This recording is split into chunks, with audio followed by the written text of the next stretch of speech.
Well, so let's start from this side, and just if you can introduce yourself and say what ward you're in. I'm Paul Meyer. I come from Ward 2. Well, welcome. Thank you. Pacheco. Ray Pacheco, Ward 3. Shawn Johnson, Ward 2. So let's get right into this, and this is obviously something that you'll all be pretty familiar with, the removal ordinance. Council recently approved an ordinance codifying how it would remove a member and expand its ethics rules.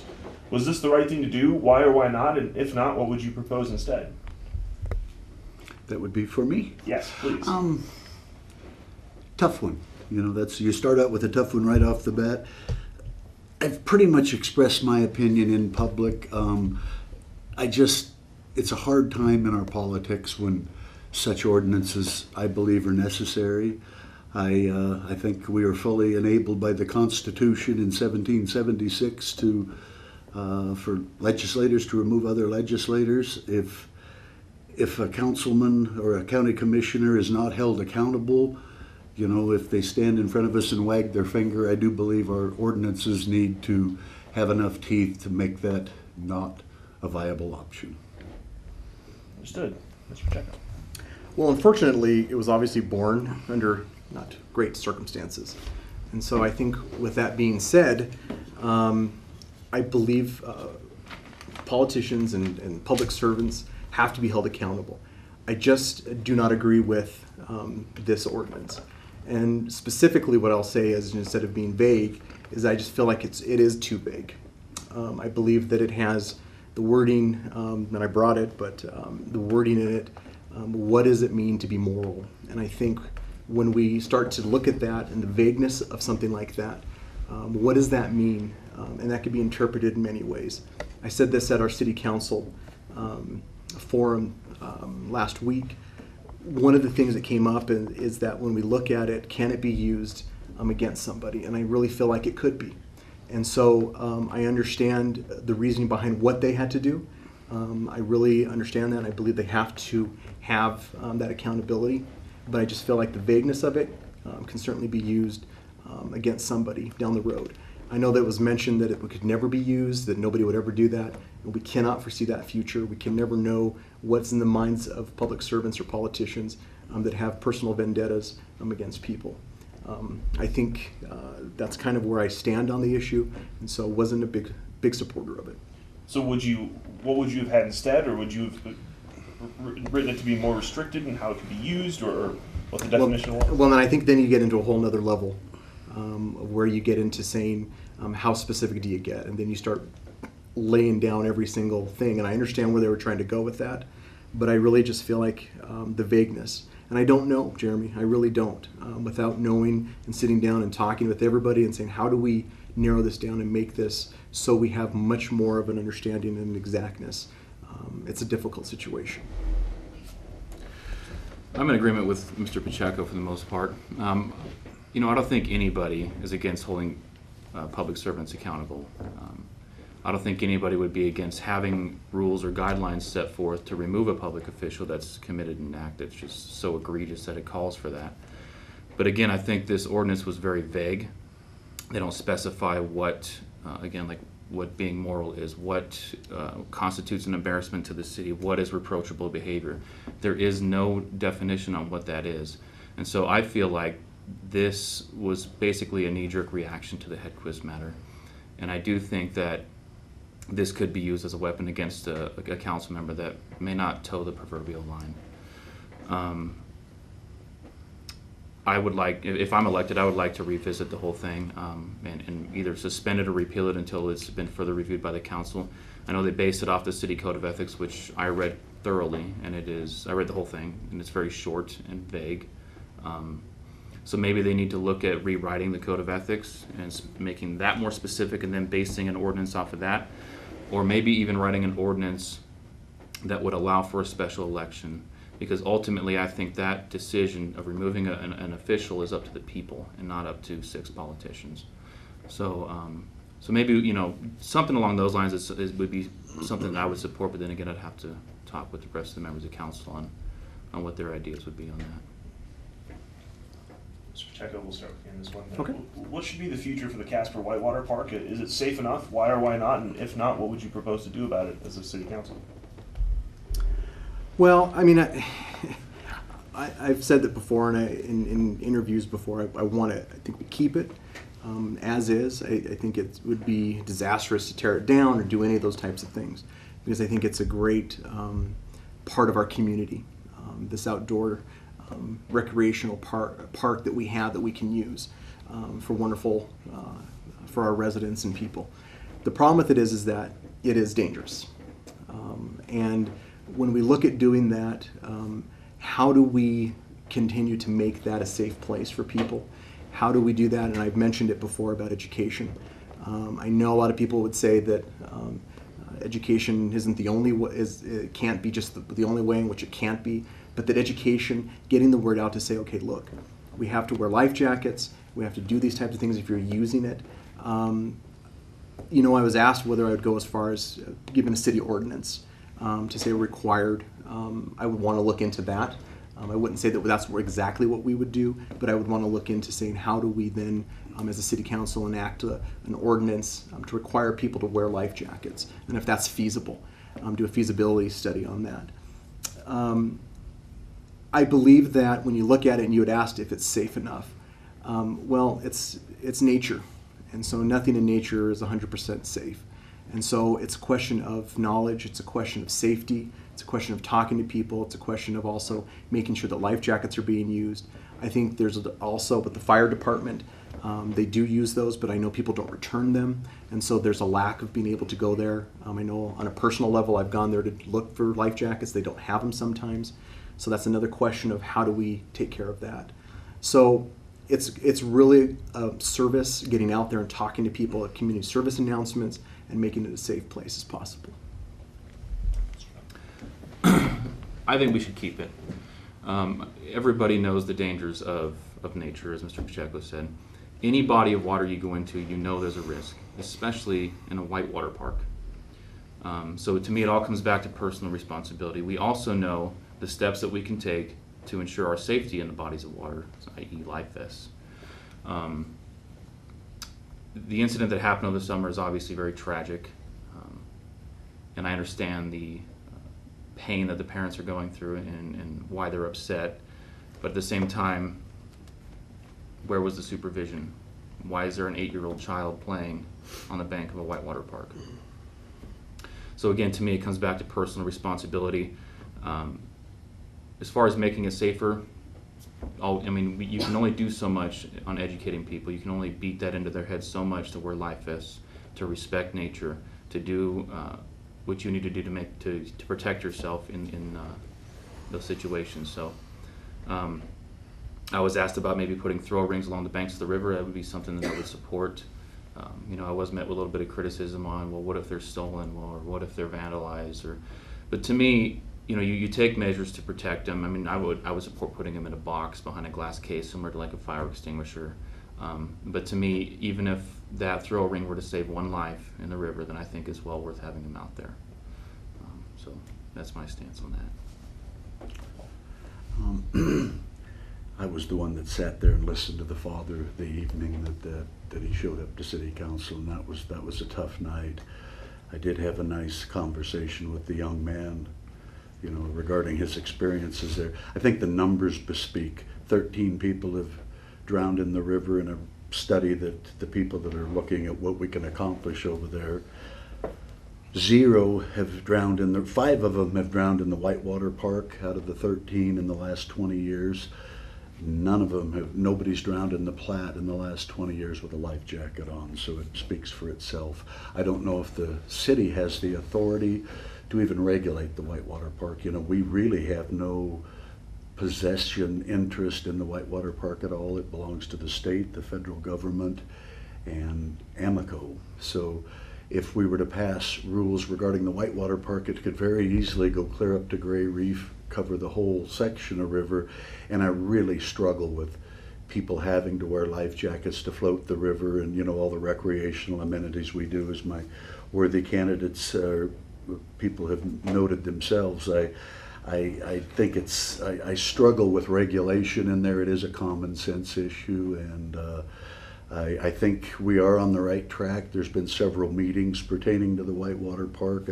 There might be throw rings. To me, the best answer I've heard was somebody water rescue trained, a Coast Guard approved. That's the only lifeguard that could be allowed on the river as a Coast Guard approved person, not a local lifeguard, because of it being a federal waterway. So possibly it's a $10,000 solution, somebody to sit over there for 3 months out of the year and make sure that if we pass a life jacket ordinance, nobody enters the river without a life jacket on. Another secret over there was the fact a fireman basically drowned. One of our guys, through the third day in trying to recover the body, I won't mention his name because I think it's a little embarrassing to him, but he is rescue safety in the water certified. He had all the fire department equipment on, flotation equipment. They had to revive him when they pulled him out of the river, so it's just a very treacherous piece of river. Last question, we'll start with you, Shawn. But what's your view of the 1 cent tax? If you support it, how should it be spent, and should funds go toward nonprofit agencies? I'm a huge supporter of the 1 cent tax. I think it does a lot of great for our county and our city. I think it should be spent the way that people want it spent. I know there's surveys that they can fill out, and I think that's what we should go by, 100%. As far as giving money to nonprofit organizations, I would be in support of that. But then again, this is taxpayer funds, so I would like to ensure that those organizations are using it to benefit the whole community. And as I understand it, there already is a grant process by which they can receive those funds. So as long as we're vigilant and making sure that they're being used properly, then I support it. And obviously I support the 1 cent. I hope it passes this time. I do support the 1 cent. I have supported the 1 cent. That was the only question, wasn't it? I heard him address social services. If you, as far as the 1 cent tax, if you do support it and you do, how should it be spent, and how should funding go toward nonprofit agencies? Are you comfortable with that? It's that balance. We need to find that balance. We have a very recreational-oriented city manager, and I think what we've seen over the last couple of years has been a good thing. I mean, our attention to the golf course that fell way out of repair, the Hogadon situation, which is still kind of up in the air. I believe now is probably as crucial a time in the 1 cent history as we'll see, with the projections of 25 to 40,000 people moving to Casper in the next 5 to 10 years, which seems to be becoming more and more certain on a daily basis. Myself, I'd like to continue with that balance that I think we've done previous councils, and this one too have done a great job at. But perhaps it's time to start examining water and the electrical issues and the housing issues that are really obvious out there, and figure out how we're going to best weather this great storm that we see coming down the pike. Yeah, I'm a huge supporter of the 1 cent as well, and I think it's imperative that it passes. I think that it certainly could put us in a bind in a few years if we don't pass it. And I know there are several people that are in the community that are anti-tax and saying that we shouldn't do it. And so forth, and I think it would become evident if we don't pass it that we run into serious problems in the next few years, and how we would address that. As far as nonprofits, I've worked my whole life in nonprofits and social work areas, and part of that is that I'm a huge advocate for nonprofits, and that we do that. And I know there's a balance. I understand that we have infrastructure, we have recreation, and so forth. But if I was elected on city council, I'd be an advocate for those nonprofits. And I would also be an advocate, currently I'm working at the college now for Gear Up, that works and serves youth that basically financially would not go to college. And so we help them get into college. And so one of those things is to be able to support community agencies like CAP and the library and things that serve the community. And so I would be a huge advocate and be a big voice for the nonprofits. As far as how it's spent, are you comfortable with how that's spent now, or how it's being kind of just Yeah, I mean, determining how to spend it? Yeah, I mean, I know that when you look at the first part of it, I mean, I have it here in front of me, and you look at the first part, except for number 5 where it's senior citizens, there's allocated, but you look at water and sewer, the infrastructure, emergency stuff, and street repair, and those are important aspects. And to be able to balance all of that, I'm comfortable the way it is. I think we could do a better job of getting the surveys out and getting more of a response to see where people are at and saying what can we do for it. But I certainly would feel that, like I said, I'd go back, and if I was on City Council, I'd be a big advocate for nonprofits and social services, since I have a deep passion for that. Next question, we'll start with you. We'll have a lodging tax hike, a reapproval and a hike on the upcoming ballot. What do you think of that decision of the tax? And as part of that, assess the work of the Casper Area Convention and Visitors Bureau. I think it needed to be communicated better. I've kind of flipped and flopped in public on the convention tax. To be honest with you, with the first meeting I had with Tom Dixon concerning this 8 months ago, I had no idea it was an all or nothing tax in this year. That I did not think that what I read from the director in the paper that Cheyenne does it, so we need to was quite adequate of a explanation for wanting the extra percent. Once I woke up to the fact that it wasn't all or nothing, I kind of, it is a very important tax to our city. I kind of like to leave an arrow in the quiver, and the timing of it coinciding with the 1 cent has been a problem with me for 2 years now since I was aware of that. I do believe it would be easy enough to change away from the 1 cent through whatever legislative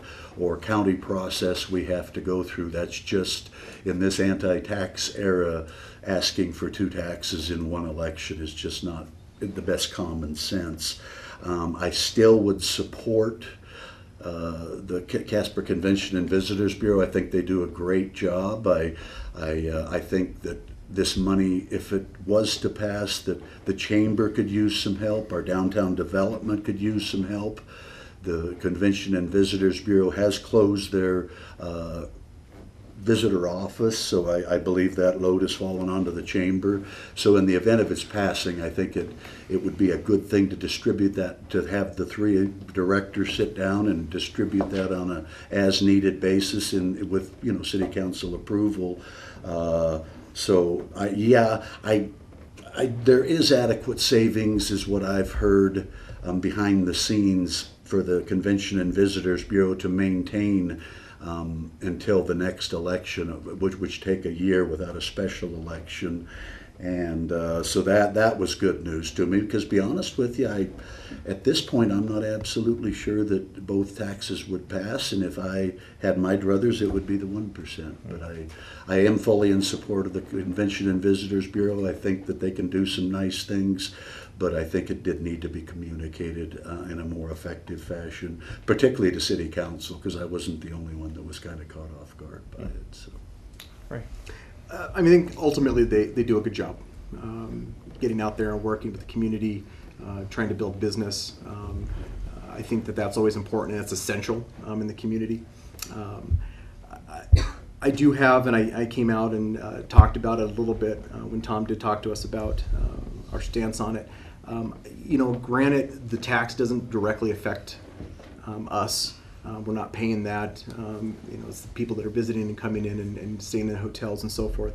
But it's a tax weirdness, especially here in the community right now.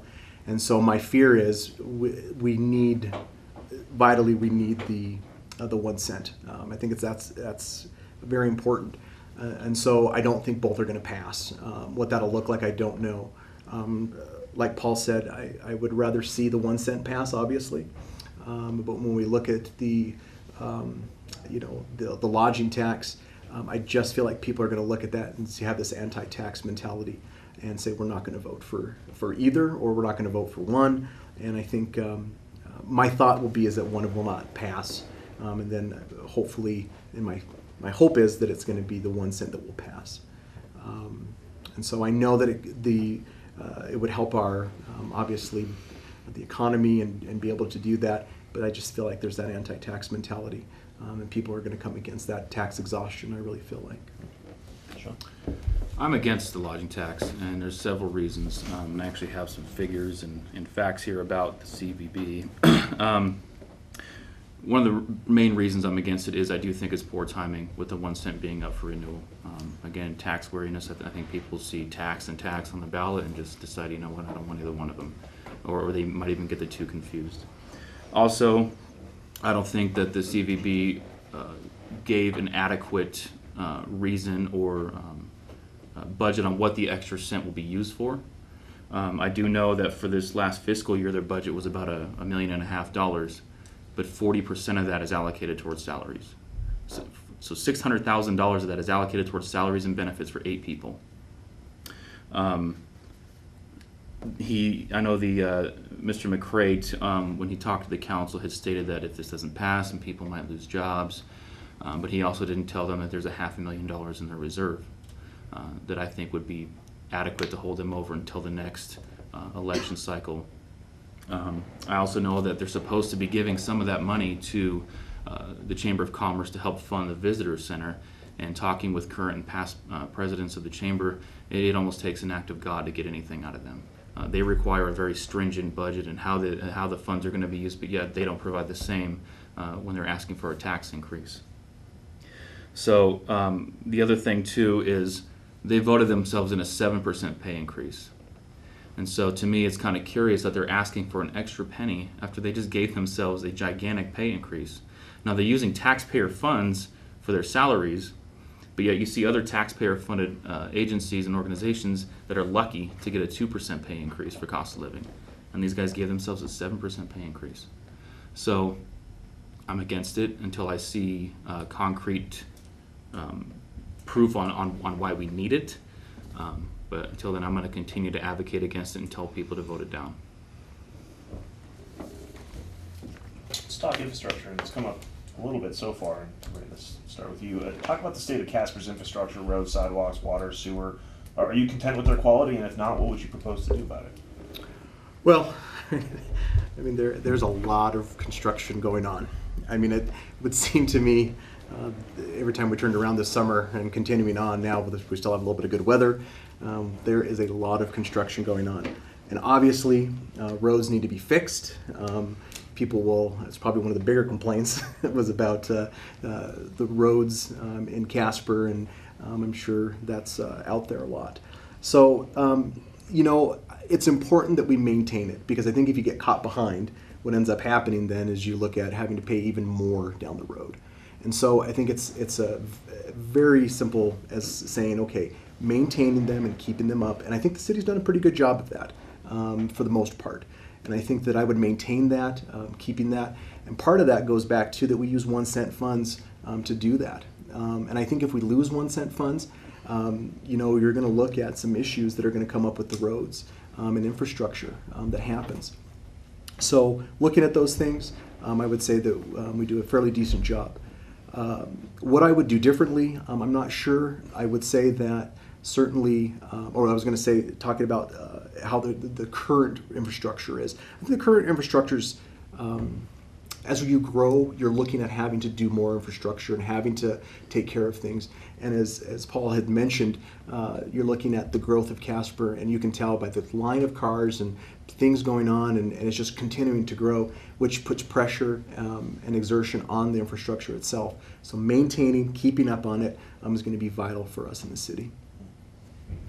What was the question again? I'm sorry. Talk about the state of Casper's infrastructure, roads, sidewalks, water, sewer. Are you content with their quality? And if not, what would you propose to do about it? That was one of the biggest complaints during the primary when I went and talked to people was the infrastructure, the roads. Now I think the biggest complaint is the amount of construction. I know a lot of that is state whiteout projects, I understand that, and there's a few city projects, and I'm glad they're finally getting to it. I do know that there's some sidewalks in a few areas that people are having issues with. I mean, they're to the point where they have to actually walk out into the street to get around the damaged sidewalks. So, again, as Ray said, as we expand as a city, infrastructure is going to become more and more expensive. That's where the 1 cent funds come in. I hope the city continues to repair the infrastructure, because again, if you let it fall behind, then we do get caught up in this construction tornado every summer on trying to repair everything at once before the first snow flies. So I just really hope that they keep up on it and they don't wait until the next election cycle when the public's voice is actually being heard in the media about certain things. So I just hope to see it continue. I think it's a matter of shifting our focus a little bit, and I touched on that a little bit earlier. It's, again, the focus over the last few years has been getting some fairly antiquated recreational facilities up to speed. Last winter was just a tough winter. I've gotten around the country a little bit over the summer, and I have complained about our roads probably more than anybody. Our roads are in pretty good shape as you get further south and further east. It's really taken its toll. Highway Department is in a maintenance phase. They're not building roads anymore. The Federal Highway Fund in June was depleted. I think they've reinvigorated a little bit. So it's kind of a global look that council or potential council people will have to take in the future. I think one of my proud things was the first vote when I got on to city council was the intervention with Rocky Mountain Power, which at this point seems like kind of minor stuff. It really wasn't. Electricity was holding our development up in our city big time. And to see the Zone 3 water coming on board now, a redundant loop of electricity and water. So we haven't completely ignored utilities. I think it's a matter of shifting to roads. I feel sorry for the Highway Department with all this traffic in Converse County between Douglas and Casper now. All their road plans of 20 years ago are gone. It's now having to be reshifted. They're out of funding. So the cities are going to take a bigger and bigger role in the diverting these trucks to the outskirts of the city and stuff. And I think we're well on our way to that. But it does, I believe, need some more influx of cash and hopefully 1 cent money if the citizens so deem it to pass. Next question, this is my last question. I'll start with you, Shawn. Casper had a high-profile fatal vehicle-bike collision this summer and a number of vehicle-pedestrian collisions in recent years. What would you as a city council member propose on bike and pedestrian safety? There's always room for improvement in that area. I come from Denver, and in the Denver-Boulder area there was bike-only lanes, and I always thought that was a really cool idea, and I would like to see some more bike-only lanes within the city. It keeps drivers aware that there are potential bicyclists on the road, and it also keeps the bicyclists aware of where their place on the road should be for the safest area of the road that they share with cars. So I'd like to see that happen. As far as pedestrians, the crosswalk there's a crosswalk between on Center Street, right in front of the courthouse, that has the LED lights in the ground and LED lights around the pedestrian sign. I think that was a really neat idea as well, and I'd like to see maybe more of those on the main intersections, because it kind of draws your attention as a driver. When I first approached that crosswalk, it kind of, my eyes immediately went to the crosswalk. So I'd like to see more of those in the busier intersection crossings. Also, maybe look at some of the walking paths, see if there's if it's feasible to build any more that would give greater access to the city for pedestrians. But also, I'm also a huge advocate of maintaining the ones that we currently have. So adding more would be something I'd have to look at with the other members of council and see if that was really feasible. I'm sorry, I was daydreaming. What was the question? Bicycles. Bicyclists. Yeah. And pedestrians. We live in the wrong culture for it. I think it's a matter of enforcement in the winter months coming up, and consideration of motorists towards any mode of transportation besides cars and trucks. Motorcycles, I bought one this summer, and they're just about as equally as dangerous as bicycles are in this town. And we tend to, in the 8 months of winter, when there's not a lot of motorcycle or bike traffic and walkers, to drive a little cowboyer than we should. And I just, as I've said on council, I appeal to citizens to try to get in the good habits of being considerate, stopping at crosswalks even when you're not sure somebody's going or not, and courtesy. And in this growing environment with the town full of energy workers, that's asking a lot. But we get a lot of criticism on council for the enforcement that has increased so, it seems like, so heavily in the last year. But as a administrator, that's about all you can do, is get out and enforce these laws and hope that people catch on, that if you're doing illegal things and not being considerate, you're going to be ticketed. So I hope we can continue to work on that, and the hard things with bicycles, the paths, the avenue between the college and downtown, all the things that should make a difference. But it's going to be a slow change as our engineers and everybody else will get involved in the building of these things. So, but I certainly support walkers and bikers over motorists. It's just hard to get that point across. Well, I certainly would like to see Casper be a little bit more friendly to bicyclists, and being able to make sure that we're taking care of how we do that. And that means looking at other cities that utilize bike lanes and how we do that. And I would like to see the council sit down and really take a serious look and start talking about it and saying, let's do this. You know, and you know, we can sit and we can talk, but let's get it done. And let's start looking at it and start talking to engineers, and let's do it. And once we get that taken care of, we can start saying, okay, somebody died, and then that's enough for us to start taking some action. So I think that's critical to look at, and I would be a big advocate to start supporting that and coming out for that. Second, for as far as pedestrians, I absolutely agree with Shawn. I mean, I think we need to look at the busy intersections in the city, start looking at those things, and start saying, okay, how can we make those safer for crossings and so forth. And I know it's a lot easier to be sitting here and talking about it without being on council, but I also sit and say, what can we do, and how can we get it done and accomplished? Any other questions? Well, so we'll start with you, Mr. Meyer. Just give the closing statement, and if you could frame it in why should we vote for you as opposed to your opponent? I think I bring a steadiness and an experience in private business to office that has been lacking on Casper City Council until my 40 years of private experience came on board. I've been through a lot of trials and tribulations in my life. I believe that's brought a level of maturity that is fairly hard to get these days. I appreciate young people wanting to get involved in politics. I support young people in politics, but at this point there's a whole lot of knee-jerk reactions to some of the issues. I wish to remind everybody that all the facts have not been put out on the table as far as the conflicts that people have obviously seen over the last couple of years on city council. And it's things are getting better.